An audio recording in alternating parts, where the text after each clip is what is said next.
Hello everyone, आज हम unit costing का जो नेक्स्ट टॉपिक करने जा रहे हैं वो है हमारा difference between cost sheet and cost account.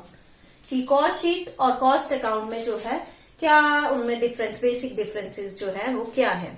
तो ये इन बेसिस पे, इन पॉइंट्स के बेसिस पे हम दोनों को डिफ्रेंशिएट करेंगे। फर्स्ट आ गया आपका डबल एंट्री सिस्टम। जो कॉस्ट शीट होती है आपकी वो एक स्टेटमेंट है जिसमें डबल एंट्री सिस्टम के रूल्स को, यानी कि डेबिट और क्रेडिट रूल्स को जो है फॉलो नहीं किया जाता। जबकि कॉस्ट अकाउंट जो है, नाम से ही अकाउंट है तो उसकी दो साइड्स होंगी जिसमें डेबिट साइड क्रेडिट साइड होगी, तो वहां पे डबल एंट्री सिस्टम के रूल्स को जो है फॉलो किया जाता है। सेकेंड डिफरेंस आ गया आपका components of total cost. Cost sheet में जब हम कॉस्ट को शो करते हैं तो उनको अलग अलग कैटेगरी में शो किया जाता है, कैटेगराइज किया जाता है कॉस्ट को। यानी कि हम जो है टोटल कॉस्ट के मेजर कंपोनेंट्स को, कि मटेरियल में कितना खर्च हुआ, लेबर में कितना खर्च हुआ, सेलिंग एक्सपेंसेस में कितना खर्च हुआ या फैक्ट्री ओवरहेड्स में कितना खर्च हुआ, इन चीजों की नॉलेज जो है हमें कॉस्ट शीट से मिल जाती है। पर कॉस्ट अकाउंट्स में ये कैटेगराइजेशन जो है, ये डिफ्रेंसिएशन जो है वो नहीं किया जाता। मींस अलग अलग कंपोनेंट जो है वो टोटल कॉस्ट के हमें जो है कॉस्ट अकाउंट में मालूम नहीं पड़ते हैं। थर्ड हमारा डिफरेंस आ गया कंपैरिजन। कि कॉस्ट शीट में जब हम एक कंपैरेटिव कॉस्ट शीट बनाते हैं तो हम एक साल के खर्चों को दूसरे साल के साथ कंपेयर कर सकते हैं, लेकिन कॉस्ट अकाउंट में ऐसा कंपैरिजन पॉसिबल नहीं होता है। थर्ड हमारा नेक्स्ट डिफरेंस आ गया knowledge of total cost and per unit cost.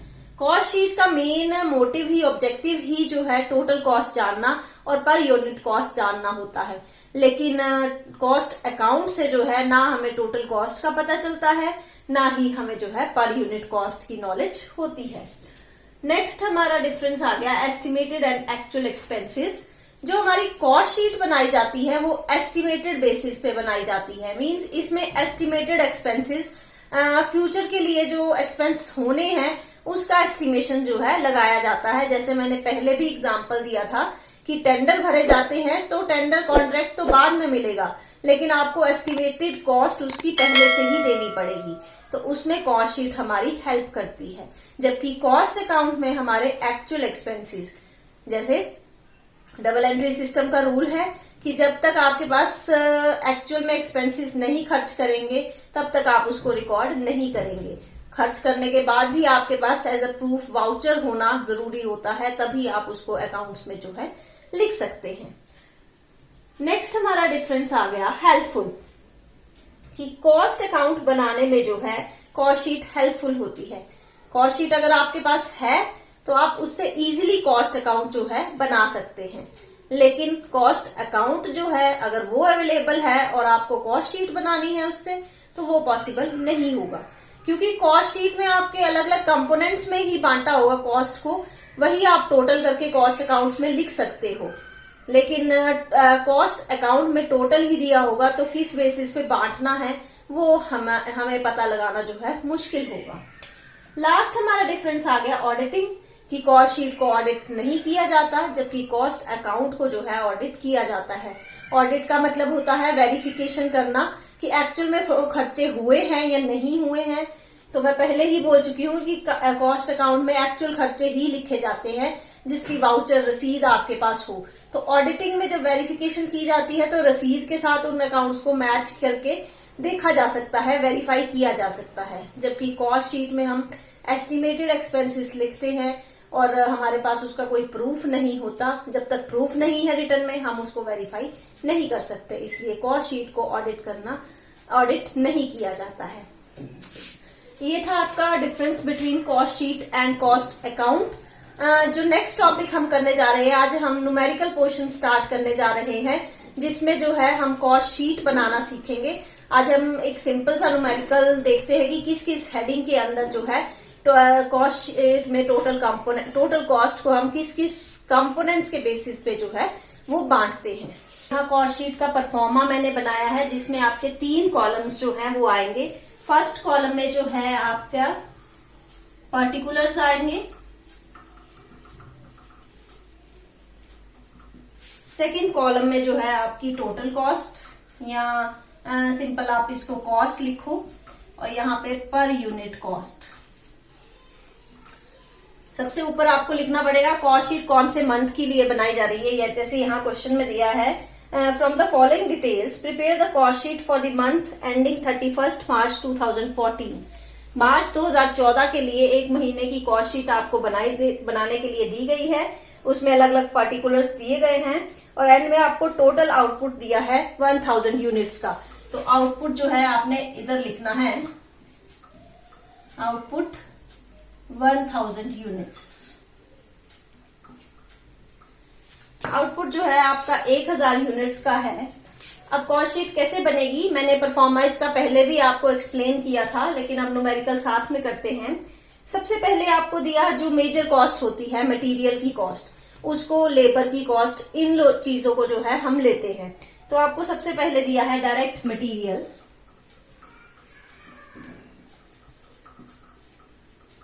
Direct material आपको दिया है 50,000 रुपीज का। 50,000 टोटल लगा मटेरियल 1000 यूनिट्स बनाने के लिए। 1000 यूनिट के लिए 50,000 रुपए जो है खर्च करने पड़े। तो अगर पर यूनिट निकालना हो तो हम टोटल कॉस्ट को नंबर ऑफ यूनिट्स से डिवाइड कर देते हैं। जैसे यहाँ पे 50,000 है टोटल मटेरियल की कॉस्ट, डिवाइडेड बाय 1000 यूनिट्स अगर हमने किया तो पर यूनिट कॉस्ट जो है हमारी 50 रुपीज की इसमें जो है ली जाएगी। नेक्स्ट मेजर कॉस्ट इसमें ऐड की जाती है डायरेक्ट लेबर की। डायरेक्ट लेबर आपको दिया है 30,000 का। इसकी भी पर यूनिट 30,000 डिवाइडेड बाय 1000 यानी कि 30 रुपीज। उसके बाद आपको दिए हैं डायरेक्ट एक्सपेंसेस।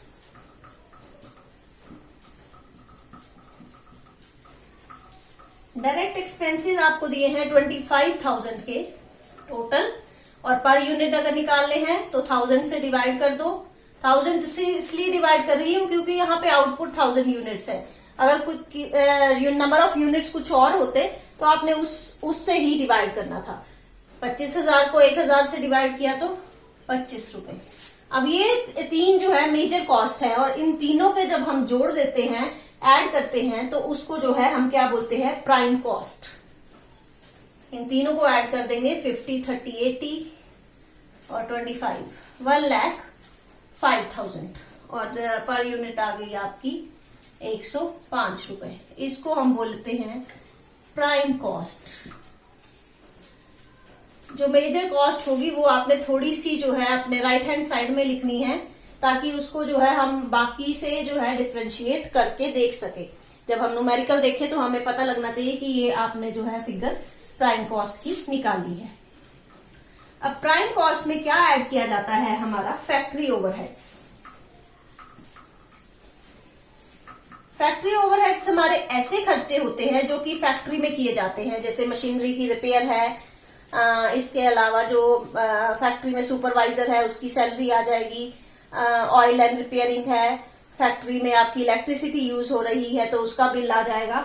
तो यहाँ पे क्वेश्चन में आपको टोटल ही करके दे दिया गया है। अगर टोटल नहीं किया होगा तो आपने फैक्ट्री ओवरहेड्स को हेडिंग लिखना है और उसके अंदर electricity bill, supervisor salary, repair of machinery, ऐसे कैटेगराइज्ड जो है कर देना है। यहाँ पे क्वेश्चन में आपको टोटल ही दे दिया गया है। फैक्ट्री ओवरहेड आपको दिए 55,000 के। पर यूनिट के लिए 1000 से डिवाइड किया 55 रुपीज। जब फैक्ट्री ओवरहेड्स ऐड कर दे देते हैं तो उसको हम बोलते हैं फैक्ट्री कॉस्ट या वर्क कॉस्ट। आप इसको वर्क कॉस्ट भी बोल सकते हैं, फैक्ट्री कॉस्ट भी बोल सकते हैं। और ये टोटल हो गई आपकी 1,60,000 और पर यूनिट आ गई 160 रुपीज।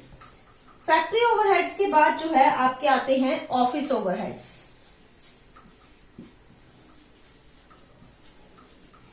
ऑफिस ओवरहेड्स भी आपको यहाँ पे टोटल दिए गए हैं क्वेश्चन में, लेकिन अगर नहीं दिए गए हों तो ऑफिस में जितने भी खर्चे हैं आपने ऑफिस ओवरहेड्स की हेडिंग के अंदर जो है, जैसे स्टेशनरी का खर्चा, ऑफिस की बिजली का बिल, ऑफिस में जो लोग काम कर रहे हैं उनकी सैलरी, वो सारी आपकी इस हेडिंग के अंदर जो है आ जाएगी। यहाँ पे आपको इकट्ठा ही दिया गया है 10,000 रुपए के ऑफिस ओवरहेड्स, पर यूनिट 10 रुपए, 1,70,000, 170 रुपए। जब वर्क कॉस्ट में ऑफिस ओवरहेड्स जोड़े जाते हैं तो उसको हम बोलते हैं कॉस्ट ऑफ प्रोडक्शन।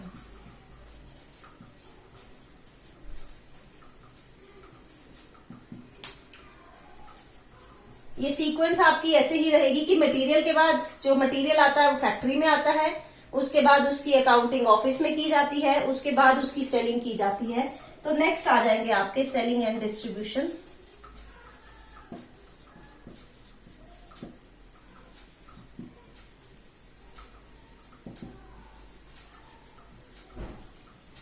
ये भी आपको टोटल दिए गए हैं 20,000 के और 20 रुपए पर यूनिट। ये पर यूनिट आपने हर फिगर को जो है, इस फिगर को 1000 के साथ डिवाइड करके निकाला है। 1,90,000 और 190 रुपए। जब कॉस्ट ऑफ प्रोडक्शन में सेलिंग ओवरहेड्स ऐड किए जाते हैं तो वो आती है हमारी टोटल कॉस्ट। मीन्स इसके बाद जो है किसी तरह का खर्चा नहीं होगा। ये प्रोडक्ट बनाने के लिए जो है हमें टोटल जो है 1,90,000 और पर यूनिट 190 रुपए जो है खर्च करने पड़े। अब आपको क्वेश्चन में सेल्स दिया है, टोटल कॉस्ट जो इतने का प्रोडक्ट बना हमारा, उसको हम 3 लाख रुपए में बेच रहे हैं, तो यानी कि प्रॉफिट हुआ है हमें। तो हम यहाँ पे जो है एक कॉलम छोड़ देंगे ऐड करके प्रॉफिट का, क्योंकि टोटल कॉस्ट में जब प्रॉफिट ऐड होता है तभी हमारी सेल्स जो है आती है। तो सेल्स दी है आपको 3 लाख रुपए की और पर यूनिट हो गया 1000 से डिवाइड किया तो 300 रुपीज। 3 लाख रुपए, 1,90,000 रुपए की चीज बनी थी, उसको हमने 3 लाख में बेचा, तो हमें प्रॉफिट जो है कैसे कितना हुआ, अगर हम इसमें से 3 लाख में से 190 माइनस कर देंगे तो हमारे प्रॉफिट की फिगर जो है आ जाएगी। उस प्रॉफिट की फिगर को जो हमने खाली कॉलम छोड़ा था उसमें जो है हम लिख देंगे। तो ये आई हमारी 1,10,000 और पर यूनिट 110 रुपए।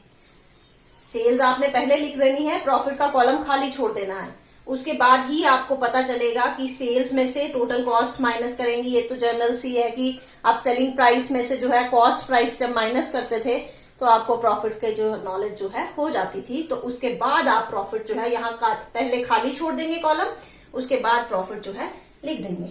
उसके बाद आप कॉस्ट शीट को जो है इस तरह से बंद कर देंगे।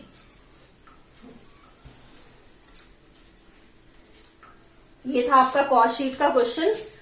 ये एक सिंपल सा क्वेश्चन मैंने सिर्फ इसलिए करवाया है कि आपको मेजर हेडिंग्स, यानी कि जैसे प्राइम कॉस्ट निकाली इसमें, फिर वर्क कॉस्ट निकाली, फिर कॉस्ट ऑफ प्रोडक्शन निकाली, फिर टोटल कॉस्ट निकाली, तो ये चीजें आपको पता हो जाए, ताकि हम जब आगे थोड़ा सा टिपिकल न्यूमेरिकल करेंगे तो आपको इन चीजों में किसी तरह की प्रॉब्लम जो है ना आए। और आपको सीक्वेंस भी याद होनी चाहिए कि प्राइम कॉस्ट के बाद फैक्ट्री ओवरहेड्स ही आएंगे, उसके बाद ऑफिस ही आएंगे और सेलिंग एंड डिस्ट्रीब्यूशन की सीक्वेंस में जो है आएंगे। अगर आपको इस न्यूमेरिकल में या पिछला जो क्वेश्चन हमने किया उसमें किसी तरह की प्रॉब्लम है तो आप कमेंट सेक्शन में लिख दीजिए, मैं उस प्रॉब्लम को सॉल्व कर दूंगी।